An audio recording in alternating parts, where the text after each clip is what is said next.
திருச்சியில் ஒரு எக்ஸிபிஷன் போயிட்டு எப்படி இருக்குது என்ன இருக்குன்ற டீட்டெயிலாம் சொல்கிறேன். ஒர்த்தாக இருந்ததுன்னா நீங்களும் போய் ட்ரை பண்ணி பாருங்கள். போகலாம். நியூ இயர் ஹாலிடேங்கிறதுனால பைக் பார்க்கிங் தாண்டி ரோடு வரைக்கும் பைக்கு காரணம் செம்ம க்ரௌடு. கிட்ஸுக்கு வந்து 60 rupees, அடல்ட்டுக்கு வந்து 80 rupees ஒரு வழியாக டிக்கெட்டை கூட்டத்தில் நின்று வாங்கி அந்த செக்கிங்லாம் முடிச்சு உள்ளே போய் பார்த்தா செம்ம ஷாக்கு. இந்த ரோபோட்டிக் அனிமல் 4-5 அனிமல் வச்சுருந்தாங்க. அது எல்லாமே அப்படியே இருந்துச்சு. 1-2 அனிமல் மட்டும் சும்மா அங்கிட்ட இங்கிட்ட தலையாட்டிட்டு இருந்துச்சு. போச்சுடா டிக்கெட் காஸ்ட் எல்லாம் வேஸ்ட்டு நினச்சிட்டு உள்ளே போனால் அங்கே ஒரு சூப்பரான வாட்டர் ஃபால்ஸு.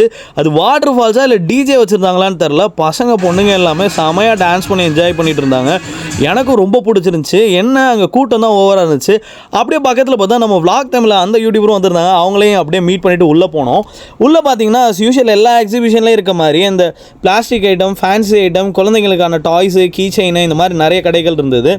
ஸோ அது எல்லாத்தையும் முடிச்சுட்டு அதுக்கு அப்படியே எக்ஸாக்ட் ஆப்போசிட்டில் வந்து பார்த்தீங்கன்னா கிட்ஸ் எல்லாம் வந்து விளையாடுறதுக்காக இந்த கேம்ஸு, அப்புறம் கேம் விளாண்டா ப்ரைஸ் கொடுக்குற மாதிரியான நிறைய விஷயங்கள், VR கேம்ஸு, அது எல்லாமே வச்சுருந்தாங்க.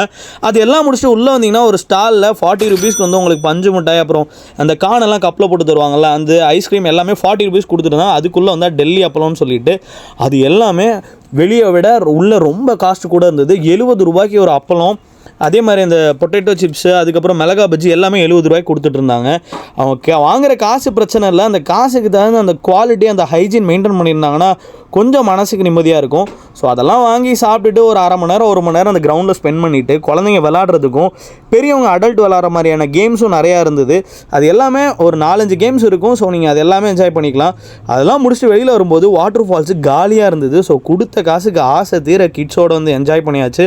ஓவராலாக பார்த்தீங்கன்னா யூஸ்வலாக எல்லா எக்ஸிபிஷன் மாதிரி இருந்தாலும் அந்த வாட்டர் ஃபால்ஸ் உண்மையிலுமே செம சூப்பராக இருந்துச்சு. ஸோ நீங்களும் அதை போய் ட்ரை பண்ணி பார்க்கலாம். எங்கன்னு பார்த்தீங்கன்னா GVN ரிவர் சைடு ஹாஸ்பிட்டல் தாண்டி இருக்க நயகரா வாட்டர் ஃபால்ஸ் எக்ஸிபிஷன் தான் போயிருந்தோம். தேங்க்யூ.